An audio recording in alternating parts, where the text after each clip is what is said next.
Ouais, bandeko mbote na bino, mbote na bandeko tu bozolanda ngai bisika nyonso bozali. Nzambe a pambola bino bandeko ezali comme tomesana chaque fois soki information ezali po toya ko informer bino bandeko na ngai place nyonso bozali mbote na bino. Mbote mingi na Mario Sebayende, mbote mingi na Bokechua ya mbo place azali, mbote mingi na Vieux Vincent Kambale, donc beau-frère propre, sans oublier la grande dame Yunishe Banze.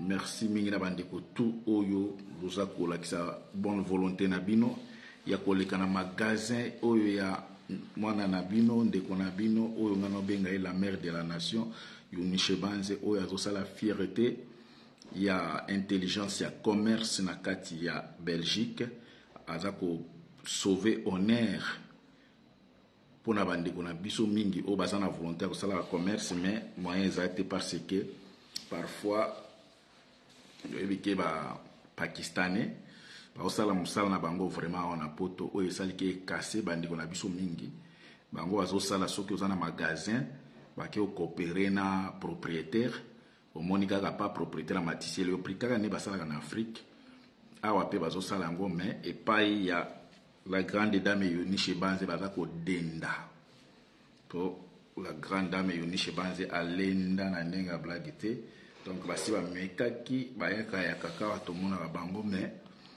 ils aussi mbaté pour Yunishe Banze déjà moye tolo banyoso ezate moye ya ko botola ezate. Merci mingi bandeko na ngai wana toza toujours na Gessen Strat na numéro 53 na numéro 92 na Alost na Gessen Strat. Donc ndeko na ngai sala moi tour na Alost et pas magasin zali yo moko monaki. En tout cas biloko ebele oyo boluka ka ba magasin ya bato mosusu ezali awa et pas ya la grande dame Yunishe Banze. Merci bandeko na ngai lelo iso tokutani lelo ezali le 15 mai donc 2024 na ele susu pona zana ba information oyo itsengeli to partager na bino. Merci mingi bandeko na ngai il faut pas ko zo mboka na yo moko komi lokola mupaya na mboka parce que belé ya bandeko na biso ba congolais ba komo mona lokola mabele eza ko appartenir na famille moko boye. Donc komi kaka kimbo nzambe asala nzambe akosala te bandeko na ngai nzambe asi akela nzambe apesa biso pouvoir ya kotelemela mabe na malamu oponi. Donc soki yo oponi pauvreté oponi souffrance bo accepter kotika bato baza incompétent ya na moto mboka. Donc wana eza sous volonté ya nzambe te parce que volonté ya nzambe selon Bible nzambe aza kolinga moto aza prospère na niveau ya esprit pe na vie sociale. C'est ça volonté en Nzambe. Volonté en Nzambe c'est que yo mutu o Nzambe akela yo na image na ye chaque jour banda ko lela kaka. Voilà ça volonté en Nzambe. Mais tala depuis gouvernement o ya Chilombo na ba Jean-Pierre Bemba depuis ba ya wana bandeko na ngai. Na ba Kanambe chaque jour eza ko lelisa peuple. Mukolo moko te boko mona ke peuple la moki peuple aye ko akomi ko beta masolo muso en dehors ya souffrance en dehors ya kokufa en dehors ya ba malaria. Donc peuple azaka na lisolo moko chaque jour ndeko mingi. Merci mingi na Jenny Lambingazor soko partager ko ça bien Jenny Lambingazor merci soko partager ko ça va bien de onangai parce que toza pe ko négligeaka trop makamba ko partager na tango ndeko osala ba émission ezali mabe makasi pona information ndeko nangai tokanisa teke nzambe akotika likolo akita na se po aya kobundela biso akata ba Rwandais tout mitou. Merci mingi Jenny Lambingazor alobi azolanda nga partir la musala na moni pe FM les sages aza déjà na kati awa. Donc FM les sages lo sako bo partager ko sala bien bande ko nzamba okita ko uta likolo aya ko kata ba Rwandais mitou. Non, Dieu est juste. A tchaki na monde oya ba prédateur, ça veut dire oya za makasi a gagné toza lokola na jungle yo kokende ko ibisa nga nzambe atia mboloko na zamba atia lion atia fourmi yo okende ko sala ke nzambe amoni ke lion azolinga ali mboloko nzambe ya kopekisa lion ke kolia mboloko tete astia ngo nengwana la loi des plus forts quoi. C'est comme ça. Mais ba plus faible pe soki basangani bakomaka fort bakoki ko détruire muto aza fort ni aza fort. Nauti komona parce que la Bible dit même la nature ne vous enseigne même pas. Nga nauti komona nini python ba fourmi balalisi python. Ba fourmi. Nauti komona ba benga soki ba nyama moko ebele ba tambola ebele boye ata bomi ba yaka ebele mbala moko ba termo ba terroriser quand même métallion oya ebi komo na bango achela nga ba nyama za moi ebele boye lien quoi je ne sais pas na uti komona penza ba che penza lion de bana lion akimi parce que baza na esprit à unité bazo comprendre que ce qui totiki lion en tout cas, la vie n'a pas de danger. Nous sommes obligés à sauver de konabiso. Nyama aibi ko se défendre. Na ute komona lisusu na ebite bato balanda kana na réseaux sociaux. Na moni penda léopard alandi groupe ya ba makako bazamino minene wana ba quand même ba costaud. Léopard alandi akangi makako moko mais il faut mona chaîne ya ba makako wana ndenge léopard akimi. Léopard ne boye bélier mais akimi ba makako. Na uti komona lisusu léopard akimi bangulu. Ah yen OK yen.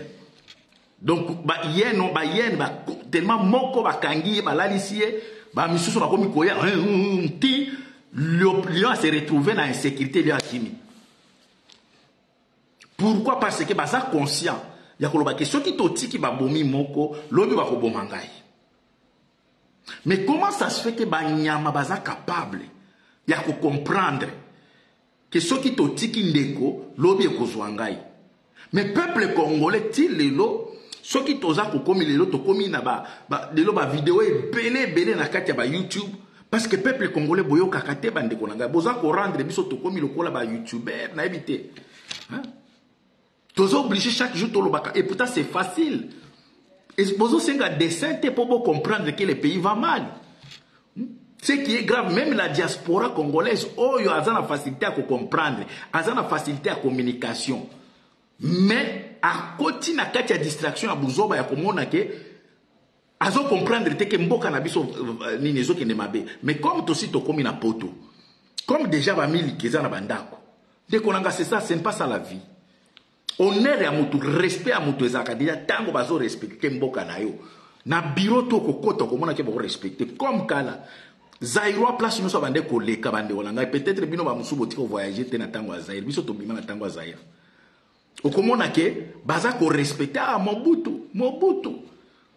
Fierté ezalaki. Lelo boza na fierté lisusu. Boza na fierté te parce que le peuple bondimi médiocre moko na moto mboka oyo aye ko bebisa même réputation à moketo zalaki nango, même respect à moketo zalaki nango. Ça veut dire place au baza ko boma peuple ba congolais na ba diaspora na ba congolais Kinshasa baza ko bina.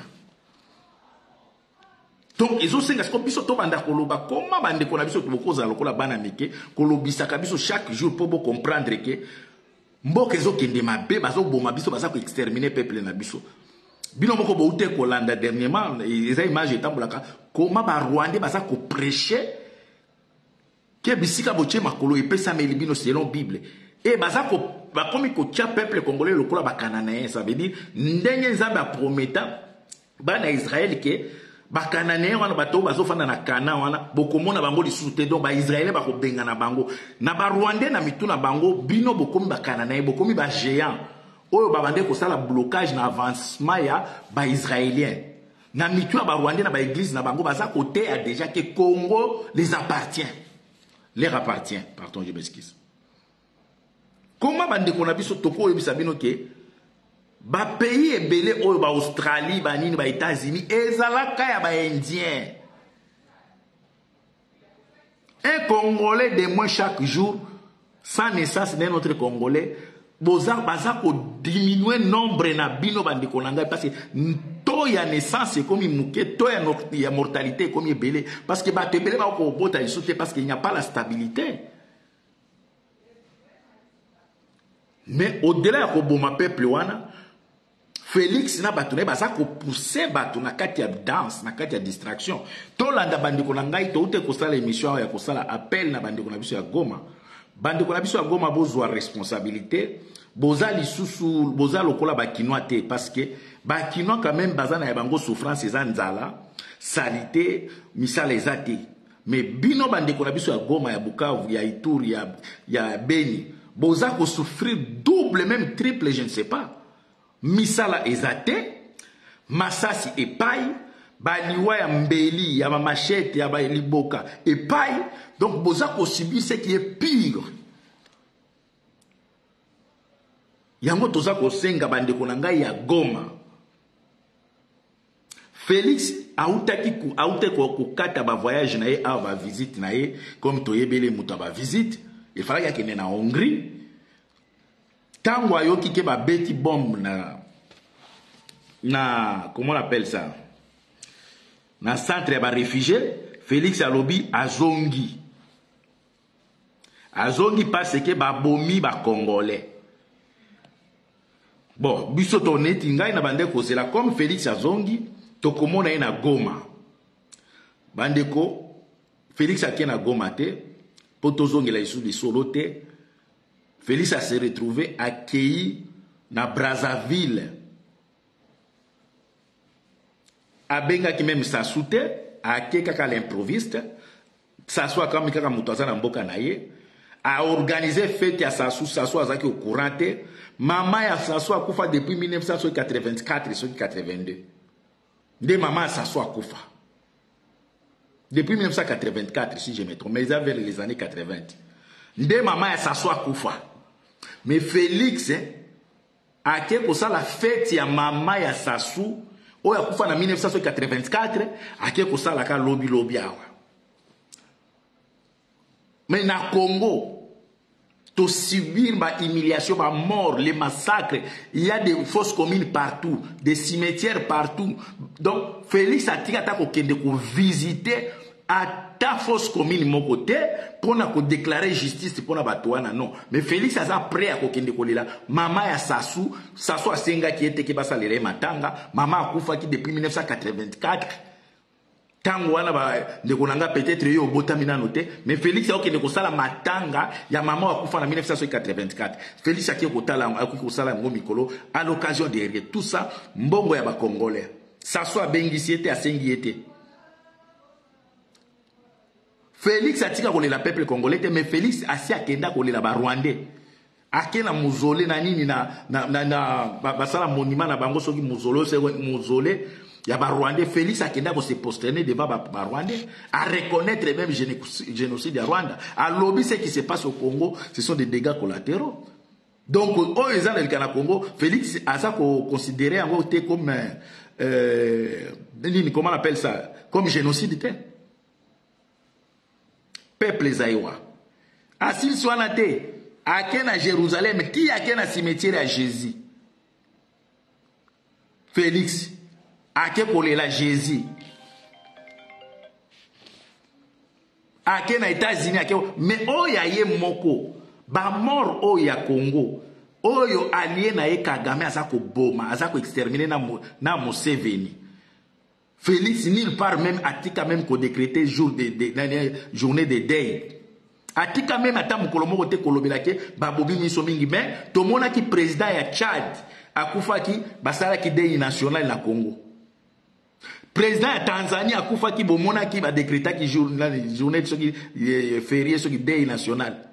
Mais oh ya Congo ba bomaka Félix a bande konangai. Ce monsieur c'est un monstre démon diable. Félix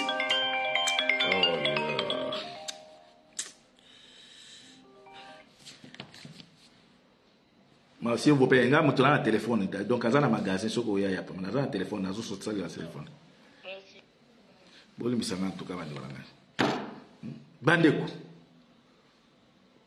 Président Tchad, Félix a décrété que journée à deuil.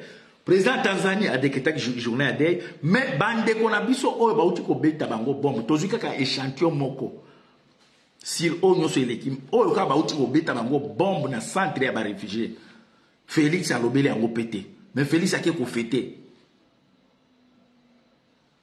Bon, toto landana no bomona. Pona kusala appel na bandeko nanga ya Goma. Bandeko yangu ya Goma, mushikwe sa bakondolo, mushikwe sa saba mbuzi, Mbatu bana baua na mwe biko na militaire mkwe mcheze. Hapana banduku yangu ya Goma. Banduku yangu ya Bukavu. Mchukue sa bakinwa. Bakinwa bo biko na joto ni kunywa pombe kucheza. Mekoma biko na baua. Banatoka kubaua. Félix alibaambiaka ke atakuwa kuikana na mwe kule ku est. Mais depuis Félix anapita anakuwa phase ya rite aliba ma élection. Ti leo Félix aya visiter ta province moi ya Congo, mais Félix anatembea au moins 20 pays. Mais leo yeye na bibi yake banaona kitu banaweza kumipatia mzuri ni kumitumia Fally akuya bacheze, akuya baimbia, akuya bachezesha. Sasa mnataka kucheza mwe bandiko yangu ya Goma, mnataka kucheza furaha ya nini? Ya vile banaua bandiko na biso, bandiko bola ndanano, bomona ndenge bandiko na biso ya Goma. Oyo Félix asala kiki alobaki batie ko boma babomaki bango azongi. To bandoka nisake Félix azana Goma, mais tomoni ete matanga oyo ya Goma bolanda yango. Ndeko na biso azoloba Félix akendaki na matanga yango te bolanda.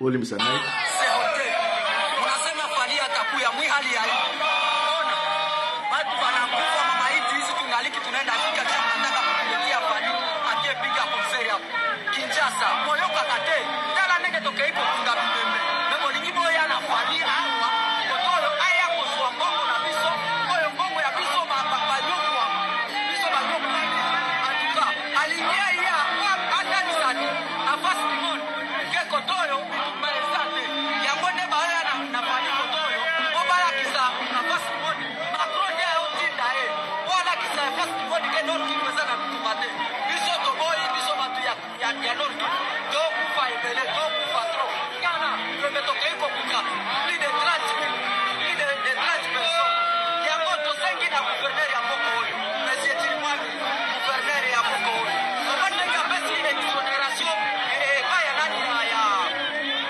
ya lukwebo watu misusu baso kwa mbele bao tumabitu kana ya makomerse mbele bango bapasi bango exoneration makambo ya Boko Oyo sikotokei wapi na Boko Oyo baba Kisekedi chef d'État tika kokende bisika tikala na moka na yo biso population toana mapinga toana force ya komundela ekolo na biso tosengi na yo tika kokende kosala ba impact na ba makro wana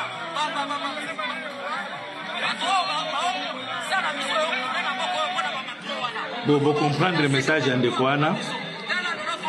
Bo comprendre le message en ndeko. Donc ndeko azoloba ke lelo bomoni enterrement ya 30 personnes.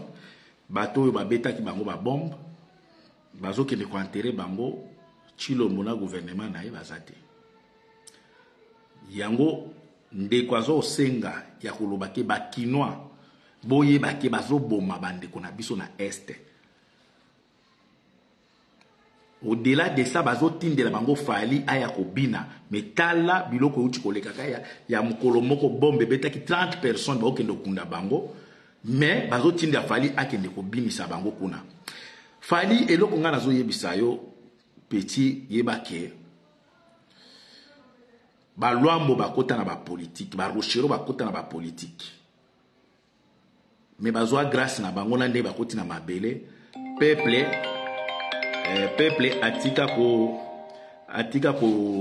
je m'excuse bande olangai je m'excuse en tout cas ouais papa ngam tu nosali la téléphone naza en direct na télévision.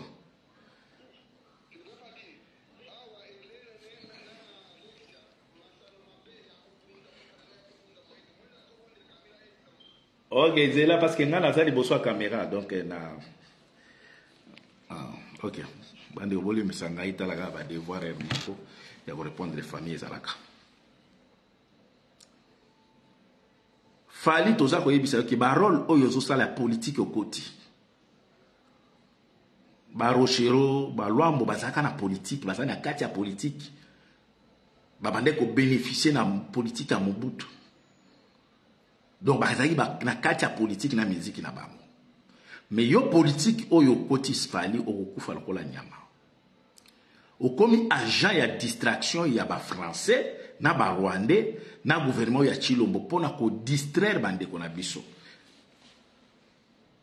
Est-ce que yo fali oza conscient que ba uti oboma na est siko musique oke ko beta ya nini po boza kaka o azoke ndo beta pona don ya nini ban des millions et des millions ezo bunga na Kinshasa ba mbongo na ba millions bazo détourner et cause la donté Félix a ko diminuer nombre ya ba voyage na wana te pour kangisa mbongo wana pesa ba don kuna. Est-ce que il faut ka yo kende ko beta kuna nde don to ute ko mona bo ute ko escroquer awa comme to bisa bino ke bozala kana pona ko distraire peuple batu ya wenge oyo ensemble ba koko ya wenge oyo ba bete concert moko wa mutu so eba ikake concert wana eza pona aide humanitaire et ma militaire mbongo ba militaire kendaga to mona ki mbongo wana ba ko mukabula basi ya ba musicien 50-50 oko fungula enveloppe te po nini bozika ndenge moko et pourtant concert wana ba financer ki ngona $500,000 $500,000 boko zwango cash boke ko somba ba biscuit bo sombeni ba to basana na front ba loso mais bozwa mbongo wana bo pese yango bato awenge et quand ça même ata 20,000 € te bo dépenser 500,000 mbongo ekota même ata 15,000 te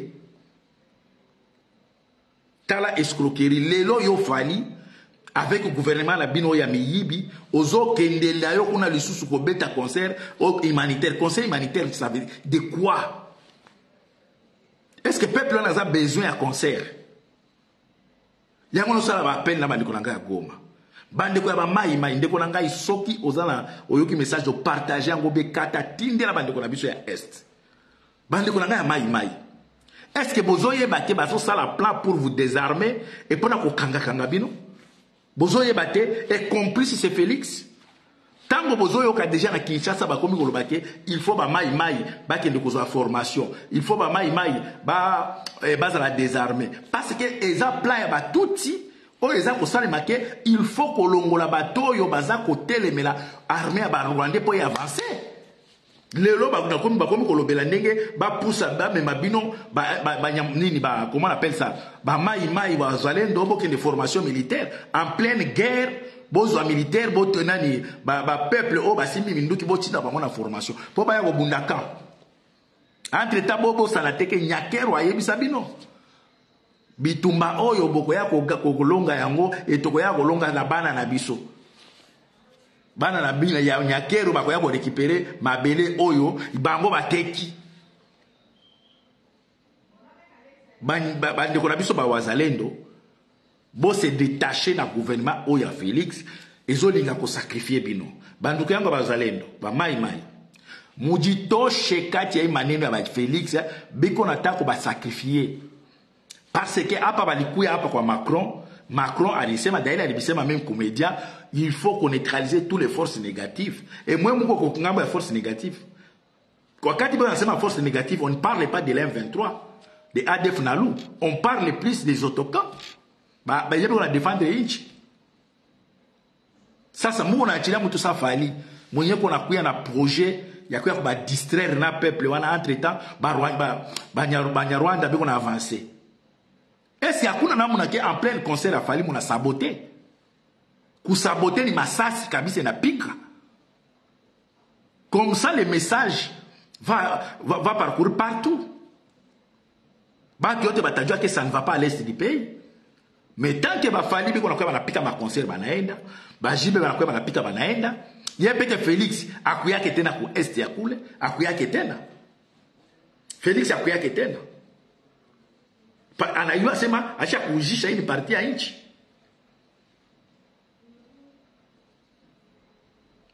bandeko baza ko tindela bato ya ndeko na biso ya est pona ko distraire bango yemoko Félix anyataka lisu est ya mboka wana te mais bazo tindela ba musicien bokende ko beta po boyebi ke fali aza nini ambassadeur ya batuti oyo aza ko kende bisika nyoso ba bitumba ezali lokola na Congo yeso ka komi wana beti baza ko lakisa ke bomoni d'ailleurs concert moko ebeta kuna ya rien, il n'y a pas la guerre, les gens vivent très bien. Fali aza ambassadeur à batuti na ba français pour na ko lakisa ke na mboka tout ça va, tout va bien. yango na sala appel na bandeko na biso ba mai wa zalendo. Est-ce qu'il y a moyen de kamata courage en plein concert kuya kusaboter na masasi kupiga kabisa masasi. Pika masasi kabisa. Il faut qu'on sabote. Bato baye babeti, babili si bakei. Mais ceux qui na concert on bayo ki ba masasi betami. Fali ou bien ba musicien na yona bibembe muso ela di wana bande wala ngai message ko kende ambassadeur ba français amené fallait ça toucher message ko kende que à l'est du Congo donc il y a un danger, ça veut dire le peuple ne veut pas la distraction. On a bomoni ndenge ba combattre biso na poto po ba yeke toza ko bunda pona ko la musabino contre la distraction. Bande ko ngai bolanda bino bato boza ko bina ka mingi.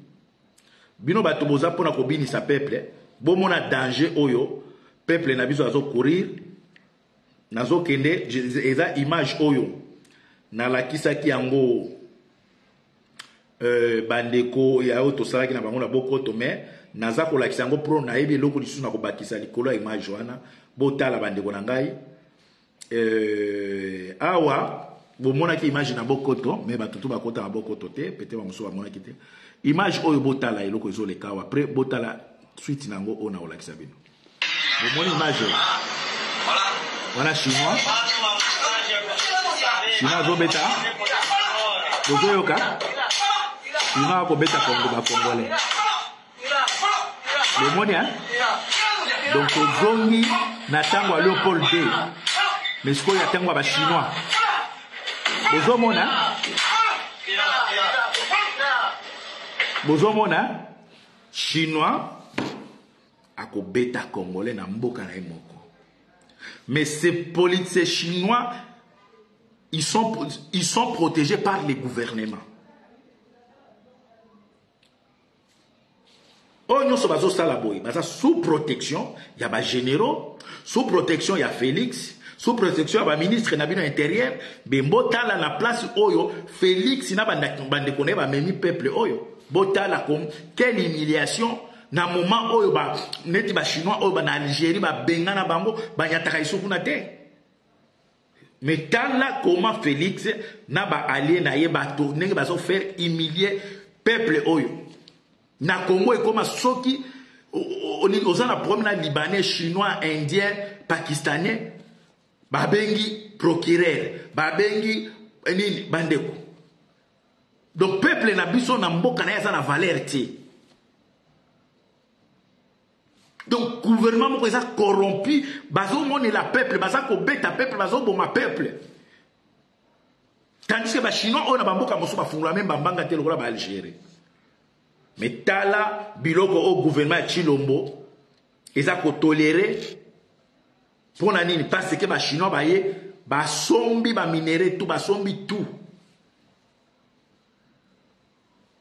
Entre-temps, armée yango eza censé protéger peuple na police. Armée eza infiltré na uti komona awa.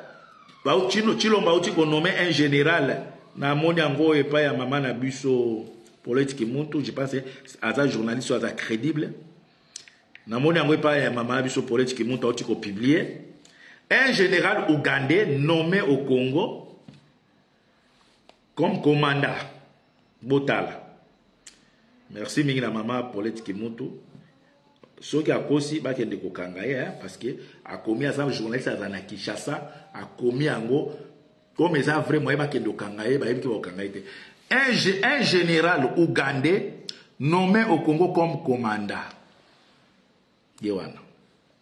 Un général ougandais nommé au Congo comme commandant. Na Est Yamboka. Un Ougandais général nommé comme commandant. Il y a une opération na Est. C'est pourquoi vous avez dit Félix atanga Kakagamete. Et nani Museveni te. Et pourtant Museveni lelo to perdre ba mini na biso oyo ya Baze. To perdre ba mini na biso ya kilomoto oyo et comme ya ba Ougandais. Mini wana eza même na frontière te. Eza soki na combien de kilomètres na Uganda? Uganda tongeli yango nzela azwaka ba mine ba or na biso akena yango ba purifier yango bateki. Kongo bénéficiaka na eloko te na kati ya biloko wana. Kongo bénéficiaka na eloko moko te. Bande ko botala ba Congolais baza ko souffrir na ndenge nyonso. Botala bande ko na ngai awa bo uti komona ke na uti ko lakisa bino koma ba nommé général rwandais comme commandant na armée na biso ba na kati ya armée na biso. Donc le peuple congolais côté bazo betaye côté bomona comment gouvernement ye moko azako nyokola peuple wana. Na lingina la kisabino komona ke balamuki ka boyo matisi douane. Bolandana no bomona ke tolanda pre bomona comment bazako boma peuple ba haute maltraité peuple wana boyo. Réveillez s'il vous plaît. Aucune banque n'appartient au Congolais. Aucune. On met le secteur bancaire de côté. Le deuxième secteur encore qui fait entrer encore beaucoup d'argent, c'est le secteur de la télécommunication. Voilà. Dans ce pays, nous avons 4 réseaux. Vodacom, RTL, Orange, Afrique. Aucun de ces 4 réseaux, allez-je dire, n'appartient au Congolais. Aucune. Aucune compagnie de la télécommunication. Vodacom appartient aux Sud-Africains. RTL appartient aux Indiens. Orange appartient aux Français. AFCL appartient aux Rwandais. Qu'est-ce qui appartient aux Congolais? Rien. Cela veut dire quoi? Tous les crédits et les mégas que nous nous précipitons pour acheter, nous donnons l'argent aux États. C'est triste. Ils deviennent de plus en plus riches et nous demeurons très riches alors, très riches alors. Cela veut dire encore quoi? Toutes les communications que nous effectuons dans ces pays, c'est contrôlé par ces étrangers. Quel que soit votre statut social, que vous soyez ministre, député, sénateur, DG, PCA, je ne sais pas moi qui. À partir du moment où vous utilisez l'un de ces 4 réseaux, vous êtes scruté de bout en bout. Vous voyez encore un autre danger. Je ne connais aucun pays au monde qui se trouve dans une situation comme la nôtre. Aucun. On laisse le secteur de la télécommunication. Le troisième secteur. Le secteur minier. Qui finance presque les 70% de notre budget national. C'est grave là-bas, c'est grave. Est-ce que vous savez d'abord que notre MIMA n'existe quasiment plus? Est-ce que vous savez que notre GECAMIN a été émietté et vendu aux étrangers? Est-ce que vous savez que la Sométi qui exploitait l'étain, les cassitérites, dont l'équipe là-bas n'existe plus? Est-ce que vous savez que Kilomoto n'a biso le lotier à Pombo? Aujourd'hui, monsieur Ambroise Momba, toutes les compagnies qui opèrent dans le secteur minier appartiennent aux étrangers. Toutes les compagnies. La première grande compagnie en termes de chiffre d'affaires s'appelle Glencore. Qui appartient à M. Dan Gettler, un juif. Mais la compagnie elle-même, elle est enregistrée en Suisse, un paradis fiscal. La deuxième compagnie minière, c'est Kibali Gold Mining, qui est en train d'exploiter les gisements que notre Kilomoto exploitait à l'époque dans la province orientale. Ça appartient aux Sud-Africains. La troisième grande compagnie minière qui existe dans ce pays s'appelle Zijin Mining Corporation. Ça appartient aux Chinois, dont les Katanga. Cette compagnie a obtenu une grande partie des réserves de la Chine à l'époque du président Kabila. La quatrième compagnie s'appelle First Quantum. Elle est aussi au Katanga. Elle appartient au Caribéen. Cinquième s'appelle Boss Mining. Je n'oublie pas tant que Fungurume Mining. Boss Mining appartient aux Zimbabwéens. Je n'oublie pas non plus que Boy Mining, qui appartient aussi aux Chinois. Nous avons quoi? Zéro. Nous avons la Sycomine. Vous connaissez la répartition des histoires dans la Sycomine. Et je ne vais pas encore entrer ça parce que c'est un sujet encore qui énerve tout Congolais qui a l'amour de ces pays. Je ne vais pas parler de cette histoire-là. Vous savez combien de minéraux de ces pays ont été bradés? Vous savez combien de minéraux de ces pays ont été vendus à vil prix? Soi-disant pour nous construire des histoires ici à l'époque des 5 chantiers. Alors là, on n'a plus rien à dire. Les faits sont là. La réalité est là. Bandeko bozomona comment tango toyebisa ke bateki basi bateka mabele na biso. Bateka ba société, bateka ba richesse na biso. Fleuve, awa tangi no ba fleuve terre, fleuve eteka mangai mutu na lobite mboso mutu aloba. En plein parlement ke bazo contrôler lisusu fleuve te petit ungami si losako. Petit frère ngai ungami si petit losako merci. Fleuve eteka boyoki comment ba société oza ba poumon ya Congo. Congo est en contrôle nangote. mais bozolo baka fachi beton bokoto bande bokotonga mboka na nini tout basi bateki yango bateka yango to koti nano na tourisme te parc ya Virunga kenda parc soki ya nini ya Ronzore ba parc tout kenda na côté ya laki nani laki Albert entre Uganda na Congo congolais za lisona droit ko pêcher ba pêcheur congolais ba na droit ko tchali sukuna makolote soki bakangi pêcheur congolais ba bomi et pas ba Ougandais. Au-delà de ça, bozoko quand même ko bimisa même mayo eza na fleuve pona ko pesa peuple boko ko pesa ba peuple maité bokomi ko bimisi ba mbongo ba de wala ngai mai mo le montant pona ko bongisa régie des eaux zonga régie des eaux lokala c'est 200 millions de dollars. Mais bozoma na ke ba bimisi 400 millions de dollars pona ba forage. Au moins 200 millions pona ko bongisa ba nini ba régie des eaux. Mais ba préféré pas 400 millions de dollars pour na ba forage. Ba forage yango li bulu moko ka boy botimbu una mai bozo 400 000 dollars. Na uti kolanda wa problème ya soki Nicolas Kazadi oya Moyibi ministre ya finance pour Israël mutombo attaquer mingi et comme problème ba kutanisa bango ba yokana. Mais un voleur et ça problème à justice. Et ça problème ya ko attaquer journaliste oya za ko dénoncer té. Ma vie Israël Mutombo, encore à Zande Kunabango, comme à Zako attaqué, Kolobela Makamba forage, qu'est-ce que détournement, Baké Kokuta Nisaïna ministre à finance, Basolo, et Nanenga Monokamboka. Israël Mutombo, na Peter Kana, ni Kaza, na Nicolas Kazadi, Bakutani, ouais, moi, dis-moi, Wajino, Jenza, même Bintu Bibito, allez, Beti Nanenga Monokamboka, allez, affaire ici, traiter en gros, Nanenga famille. Affaire ya mboka, mo détournement ya mboka.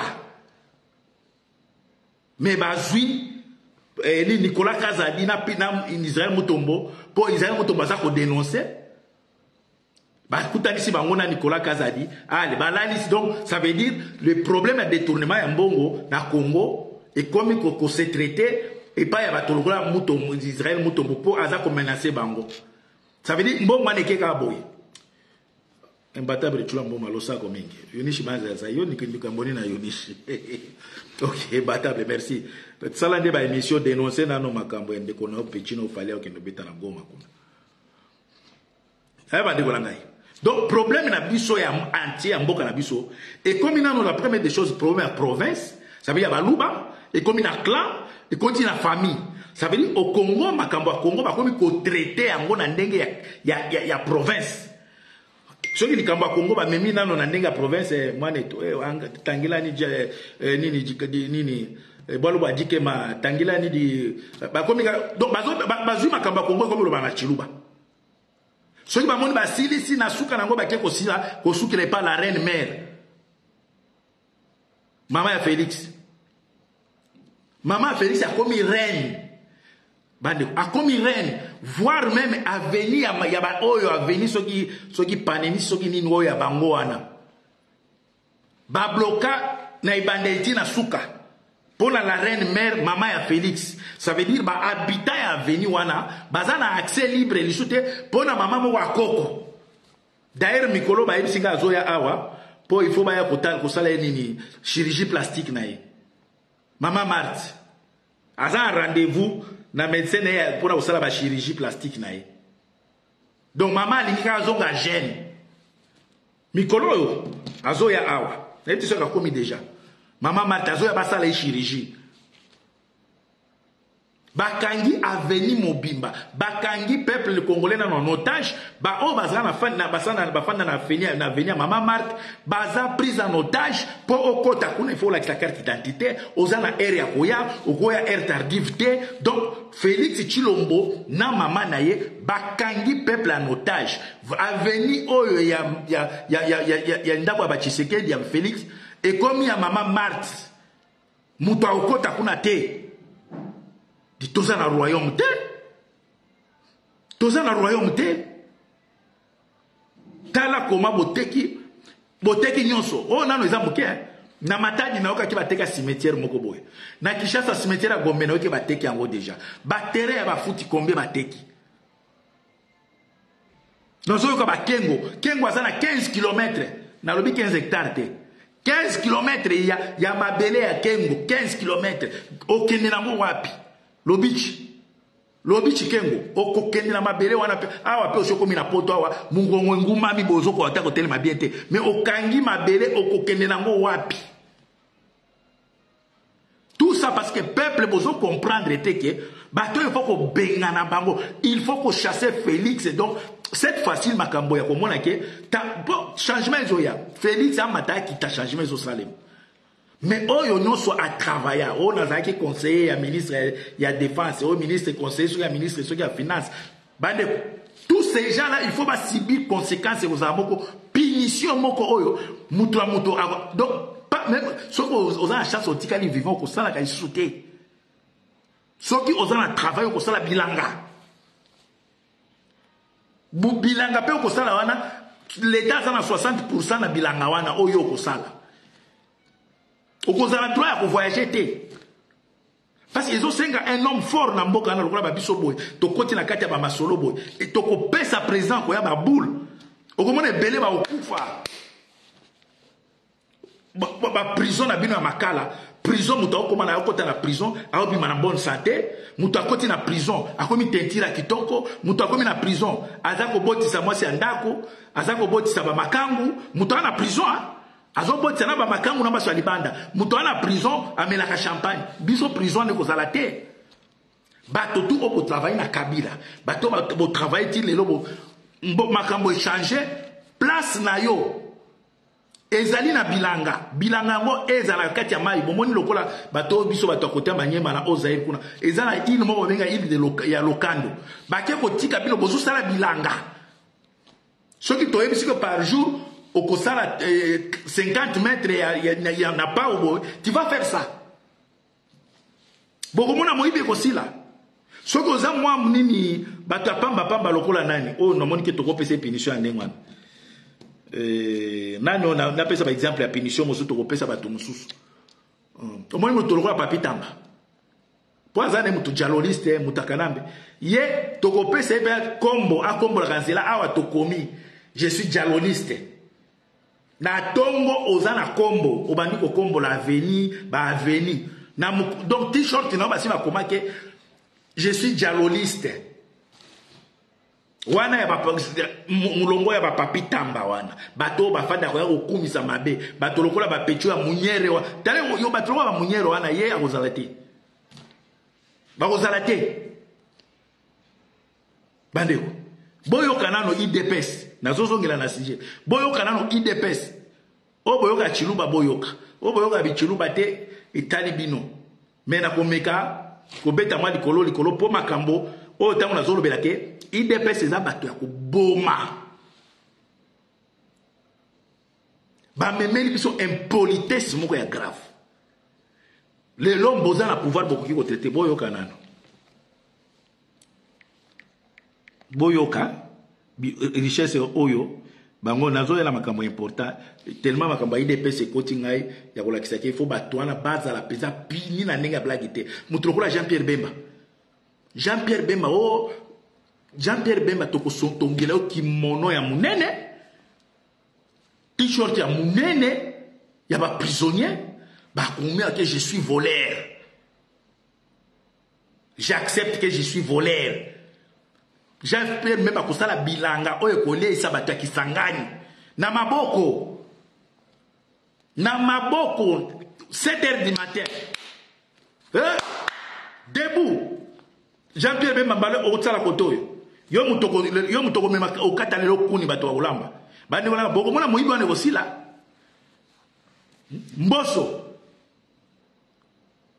za wapi lamuka nazo mona bino te boza mboso yaka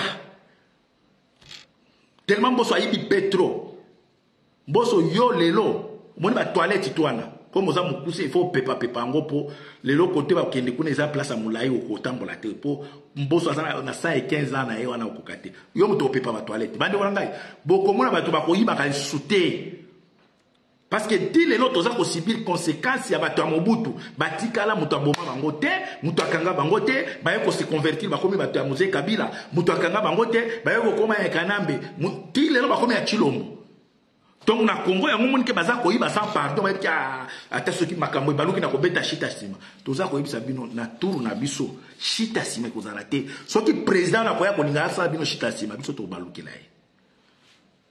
Cette fois-ci il faut nous soit travailler on a zaki dialogiste on a beta maboko on a zaki conseiller il faut bo futa boyo kanano biloko IDP sa memeli biso na mboka. Boke tu as impoli, boke tu as fingaka, boyo kana moto ayi depesi. Machine ngana mubunyiri bagama mwebo wewe. Njonjo ya mubunyiri bagama mwebo wewe nyama mutoto abonzo ndila taja abonzo ya mubunyiri. Boli bisanga batu boyo bakachiluba boli bisanga ya. Umuteleza mukoto. Tellement biloko azofinga eza ya minene pona chiluba bino bozoyo bangote, mwaye pena lo bango na lingala ezate. Mais bon comprendre biloko azolo babana ezao ya minene nde azofinga Augustin Kabuya. Muto azofinga Augustin Kabuya nani proche ya Félix. Babenga kae conseiller à Félix. Biloko azofinga wana. Donc papa na mama boko fanda place moko te po boyo kayango. Mo poza na chiluba mais baluba bango mo ne na lobi boy. Ero balobi kaka tangila nya ajenza mama mulumo mwana mulumo oyo ajenza chini. Te na lakisi nde biloko oyo bino bo supportaka biloko oyo momemeli biso na Congo ba injira kofinga ba mama boke juste ka finga mama Marthe finga biloko mabete alobaka ke mama oke ko sala chirurgie okomi pembe mama Marthe boye esukele wana mais biloko oyo baluba bazo fingana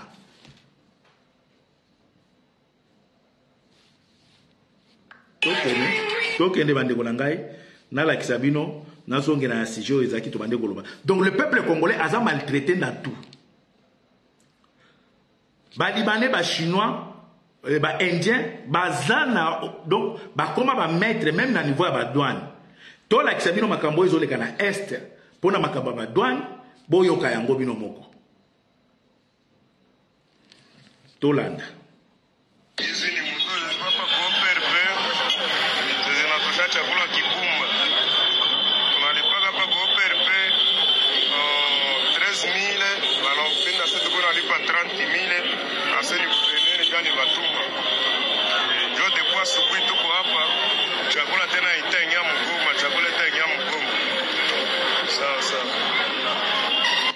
Bomoni oyo ils ont les pauvres peuples oyo azoki de somba biloko akoli azoyo teka po ekota na Goma mais babati biloko na bango ekotaka ofele biloko babati ekotaka ofele 1 milliardaire 1 millionnaire ye azana droit kofuta douane te po azabati mais tala les pauvres congolais ambassade nini pardon gouverneur amuki kaka boye amatisi prix ya douane. Siko biloko ba préféré na bango biloko etula ekota na Goma te batu bazala na nzala po gouverneur amatisi prix ya douane mais biloko ya Bahati Lukwebo ezokota ofele bafuta ka douane te biloko ya famille Tshisekedi ekota ofele mais les pauvres peuples au la commerce bota ba bloquer ye pourtant la Goma batu bazala dans les besoins mais tala ndenge ba bloquer batu moi biloko ekota peuple zaïwa.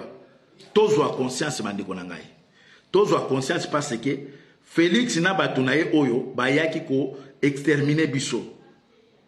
Bakoki ko pesa bino maite tokende bandeko na ngai bolanda avant na ko ya na biloko na bomona ke Congolais komi kolela na mboka na ye. Makambo oyo Congolais ko sala na Chine te. Makambo Congolais ko sala na Liban te, Congolais ko sala na nini na akosa na nini te na Pakistan te. Mais na Congo Batouana tout bakoma ba roi peuple congolais komi kolela donc tozongeli na tango ba Léopold D bolanga boyoka congolais nenga zolela Le peuple d'abord honorable. Le Libanais d'abord. Le Libanais d'abord honorable. Libanais nasema ni bulongo wake. Libanais alobi mabele na ngai.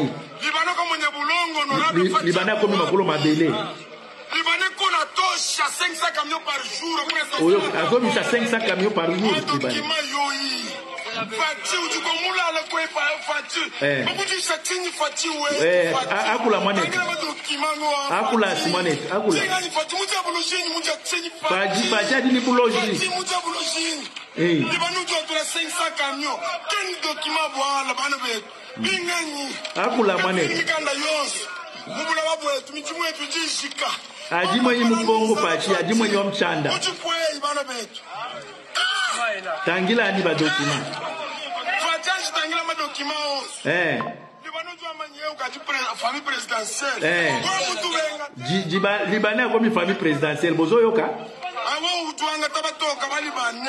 Mindele bozu mindele ba Libanais. Bwalu bajike mato. Oh bwalu bajike mato. Buku yoka. Ukobi bwalu bajike ma. Oyo siko bato baleli bande kone baluba baleli na munoko mboka wapi na Katanga. On a la Katanga. Donc Libanais awa zo lobake Libanais za mundele mais Libanais zo lobake za la famille présidentielle. Libanais ont mis plus de 500 camions par jour. Alati ka kombo ya famille présidentielle. Ba mususu balati kombo ya ba généraux. Ba mususu balati kombo ya nini ya Odise Kabuya bande konangai. Mboke zo kufa. Mboke kufi. Yo fandeli jale roti lelo ndeko nangai. Est-ce que tozo tala venir na biso na bana na biso? Tala place ba memi mboka congolais komi kolela. Libanais azabi seke mabelo za ya ngai. Est-ce que congolais ko kende na Liban pe alobi nengwana? Congolais ko kende koloba na Pakistan, akeko yija Pakistan ke mabelo za yanga. Ou bien ke na Chine. Est-ce que ba congolais ba yeba quand même ba mini à Chine place ezalaka? Mais tala pas na biso étranger azana accès ya kokota place ba minéraux place oyo ezaka interdit aux étrangers. Mais et pas na biso ba étranger bazo kota bazo kende ti musika. Bande konangai bolongo la fanatisme. Ba émission to salaka eza ba épisode de ba première partie, deuxième épisode. Toza ko sacrifier une partie à ba vie na biso. Parce que babiso mosusu pe lelo tolinga to se retrouver na Congo, tozala ba makambo to kokendo sala kuna peut-être moi quelques mois pe bomonike na funga après bo wandolo bake ayibi mbongo te. Bandeko. Ah tozo bunda. Tango tokozonga kuna bomoni komanda iso abinya komi na ba paquet ya mbongo ayibi mbongo te na yebisaka bino déjà avant. Pona mituna bino tango bomona ke na zongi na ke se concentrer na ba projet na nango oh bomoni ba komi ko yiba mbongo te mutu sa muyibi te ndenge bomoni osala émission na yebisaka bino déjà avant ngai na famille nanga ta sabi ligne na biso toza na rivière mobimba o eza na diamant na kati boyebi diamant ezabilo wa mystique diamant esenga kasoki esengi ba descendant il faut descendre aya. Ata chef coutumier d'ailleurs j'ai parlé avec le chef coutumier ose ngana zonga la bina oyate oyebike na wana toza na bolole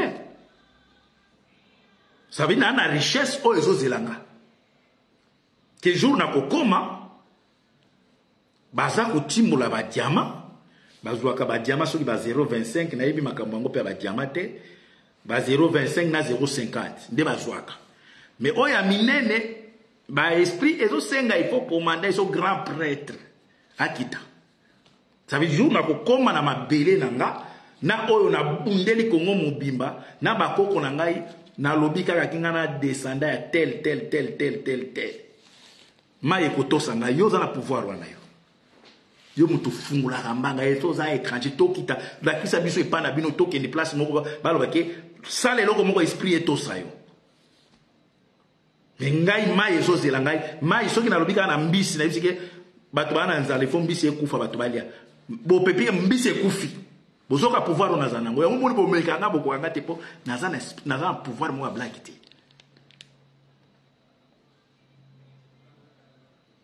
Donc soki lobby biso yango moni biso tozo bunda po tozonga to ya koluka mbongo a propre po bino bozana place a bozwa mbongo te yango boke ko yiba neti ba biso tozana na place. O ba koko nanga batikela nga rivière mobimba eza na diamant mais diamant ne bima katepo yo ke ko timula kuna ko bima te ba o ba sala diamant ba yebi ke diamant eza eloko oyo donc il faut ma beleza la yayo siko nga ma beleza yanga te mais rivière ya village na biso eza yanga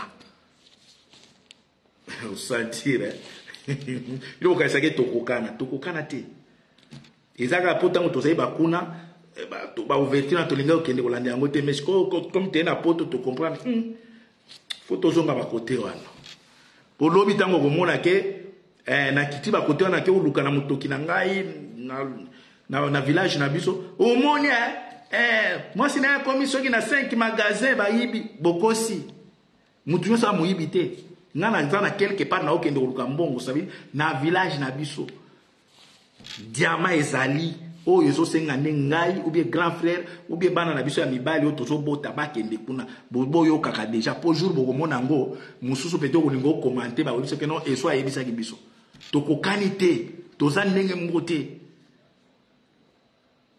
ngai soki nazongi kuna naza na mosala naokende kosala na village na biso sabini na rivière eza na diamant mais ata oke kuna elobi ata chef kutimio baluba moko bayaki kuna toji ba prophète tukusambela awa bilo diamant basala prière butu moi batoki na mabanzi bazwi ata graine moko te bayebisi bango il faut grand prêtre commandant eso il faut aya yabo bosata ye mo bomekaka ngai bobolaki moto azala puissance unité mutu na mutu wana donc biso ntango tokozonga tokozala oblige tozala dure na miyibi mpo oza bunda na ndenge ya mobali tonga mbongo na mboka na mbongo ya normali ngai soki nakokende kotonga mboka nakokende na baprojet na ngai en dehors ya cope na ngai ya diamant nakokende na baprojet na ngai oyo naza nango ya kafukafu oyo nakoexpose na gouvernement mais boke eza projet na bino bokomi kaka wana mbala moko ngai nalingi na ok nalingi na tonga soki nini mbala moko bogonfle bafacture tala ndenge siko bosuki mboka ezosenga na bato lokola biso oyo toza na quelque chose place oyo tokotia na makolo ça veut dire naza na taka koya koyiba mbongo ya leta te mpo nga moko naa na place oyo na kokende kokota mpenza na potopoto mpo na lukala mbongo na nga soki nazwi yango na baoyo bayebi ndenge na fonctionnaka eza pona tonga province nanga pona tonga village nanga mais bino depuis boza wana na ba village na bino bokoki même kotonga te ata ba toilette publique bokoki te na ba adresse ya ba papa na bino na ba mama na bino bokoki te boye bisanga Félix atongi lupango na pana bango atongi te kasa etongami te mais ba biso toza na ba idée ya kozwa mbongo ya leta te na kokende ko fonctionner la rivière oya biso. Tant que la rivière est une rivière à Mounene, biso toza na frontière na Kasai. Le Congolais soit à la Congolais pour tala na goya olobela bino bato. Na leki Félix na ki Congolais, na lekiti. Na leki musika. Na lo pesa bino exemple ke mai ko tosangai, mai jamais ko tosanga. Félix eloko nie ko tosai. Akendanga na zamba ya Kasai kuna zamba emanke impolite nini respect président Mouimba koti na zamba akeko sala mokonzi libumwezo tosa ete mokonzi nyonso etosaka tango zobima na tongo aussi se préparer komela mai na yo muto omona place omela mai te toilette na muto omona place okendenge te mais oya bino azana nzela kaka boye chauffeur tangila ata njumva chivunda fo chivunda cho chivunda show chauffeur ayebi pele ayebi ka Swahili taptatu papa chivunda show ni nini stop telema président akoti na zamba akoti aumeli manque à respect. Un chef de l'État ava bima ndako se préparaka très bien pour bima. Mais oya bino ayokisi biso soni mutu nyonso obike Félix auti na zamba. Donc même nature ils ont respecté été. Nzambe apambola bino bandeko na ngai. Ezalaki plus pona kolobela makambo ya concert au fallait alinga kenda obeta na est ya mabele ya biso place au bato azokufa donc balingi okende ose monke na ba mort na biso yango to sala appel la bandeko na biso ba mai bandeko na biso ba wazalendo soki ezali moyen peza ko saboter concert wana soki boko koka ko beta masasi te bo fandi la ta grenade na podium na ba pombo parce que aza agent ya ba tout pour venir vous distraire. Oh, on a tout nous pour la news à ba déclaration à mabe pour makambo izole kana Congo kuna za malamu. Soko luketa fali wana ikeko sa nini na place ba to kufa. Nzambe apambola bino ezaika message ya koyisa ki yo mutu kanisa kenga na otokokani te. Pour maintenant ka mutu moka benga ngai mais bino pe boya koto bino pe soki boyo koto boko sala lokola bango te biso to sala ka makambo o biso to sala ka awa to zana pouvoir te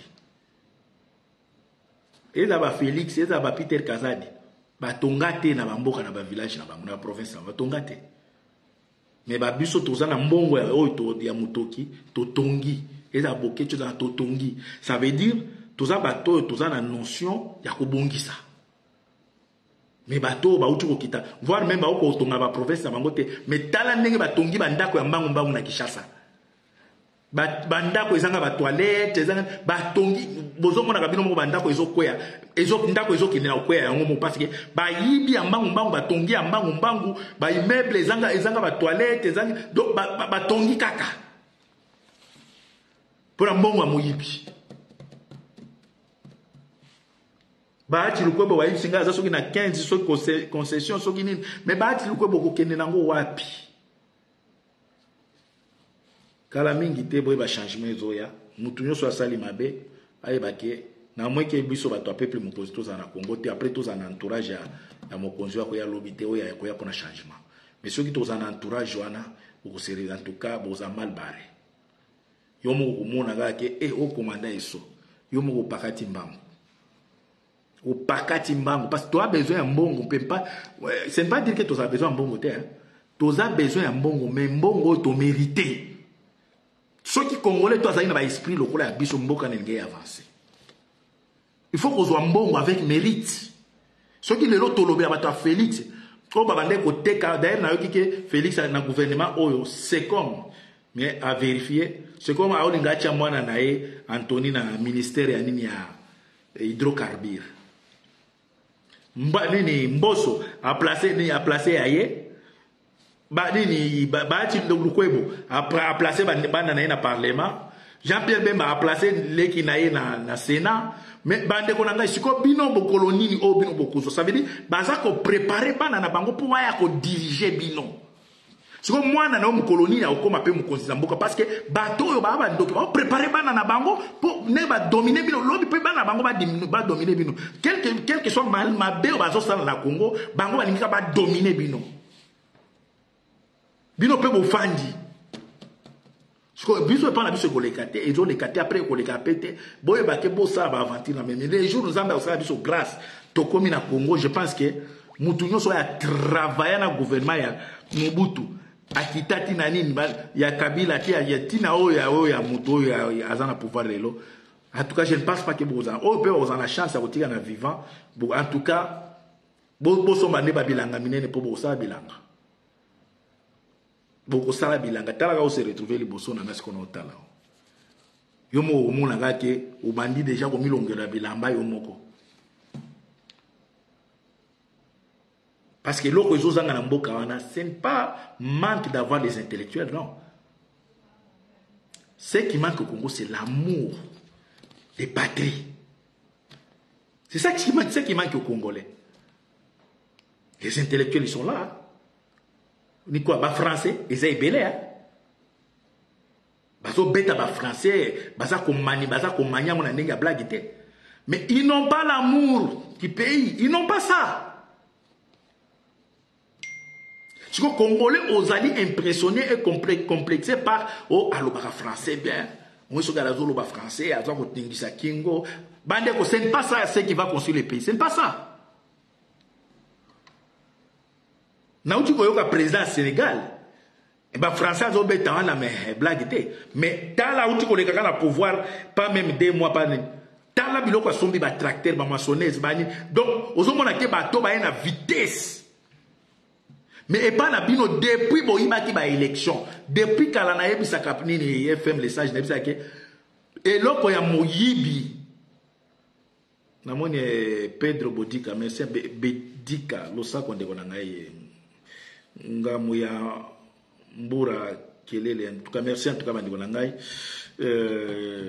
Tite Madilu noko boni Tite Madilu boni aya wana mwana Madilu wana vient biso Madilu donc bandeko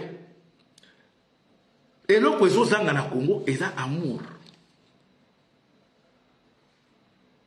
eloko ngona ngena lo batelma ekimi ngai tellement boto na ye comprendre bandeko na ngai eloko ezozanga na Congo eza amour eza français te parce que ezali ko dépendre peza ke na ba français mboka na biso lingai tongama soki ezbandai ko dépendre ke na ba pasteur Congo eza parmi les premiers producteurs ba pasteur botala mboka place ezokende Congo eza parmi balobaka les premiers pays francophones na Congo na Afrique botala ba français o balobaka ne bazomema mboka Congo eza les premiers producteurs ba musiciens botala ndenge mboka ezokende mboka wana eza besoin ya bato tout oya ba charlatan bato ba français non mboka wana eza besoin ya bato bana amour donc ba pesi yo musala osali yango avec amour donc muto akoya lobby aya na complexe ya lobake il faut bato ya mutu moko il faut muto soki technocrate soki licencié il faut ko pona bato bazana amour ya koyeba ke mboka na biso il faut y avancer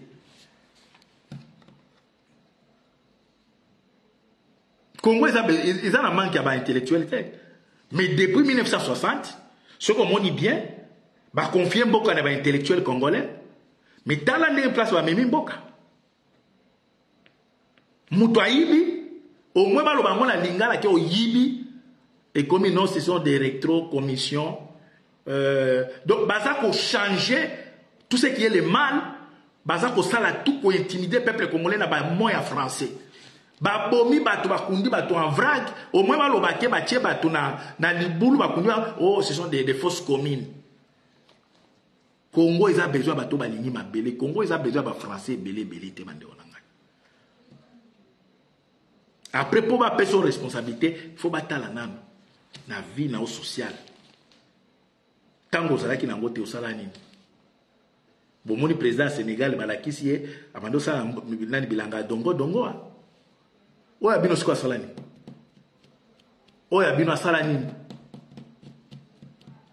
Vina emo bimba bali esaka ina famille na bango bali esaka bango kaka. Na poto azaki soki ali epa ya Zizel te ake oli epa nyakero. Soki ali ko donc tina nenga komi kuna. Merci mingi bande kolanga nzamba pambola bino. Donc ezaki plus pour na ko mobiliser pour na bande kolanga biso Goma pour un concert au balingi baya ko betisela bino kuna oya ko chola ba we na biso mais soki mibali pe baza kuna en tout cas bo se manifester jour à concert soki masasi ko beta mate beaucoup pour ko saboter ngona ba façon ebele Yusundu azaki saboter na kati ya salle par peuple naï Nzambe a pambola bino merci mingi na petit unga merci mingi na Jenny le Bigazor merci mingi en tout cas bandi ko na ngai Ngamu ya Bula Kelele, merci en tout cas. Ok, Natiki Bino en tout cas. Nzambe a Pambola Bino, sans oublier la belle des belles Yunishe Bandi, donc la grande, la femme, la dame de fer, donc Bandi Golangai, Boya Kotala. Moi, si on a maîtrisé commerce. En tout cas, tu sais, Nabao Bazana Badon, Nabandaba Pambola Bino, Bino peut botter les malokola, Mama Yunishe, en tout cas. Alors la fierté à bande qu'on a besoin Congo Mobimba comme on a qui azo solo la bien en tout cas olobini ni les tolo les 20 mai les 20 mai t les 20 mai zanine parfois ils amaga musutu baraté les 20 mai zanine mbingazor ezanine pour ma bisinga les 20 mai loko mo ezali c'est quoi comme la ngana numbangu banga vana kata pour peut-être na un peu déconnecté makambo eza ebele. Les 20 mai, c'est quoi les 20 mai? na ozela mbinga zora koma pour ya rappeler ngai bisinga le 20 mai en tout cas dans un programme mon côté au ngana moni parce que peut-être moi ma occupation hein. Donc sinon en tout cas au lobby dans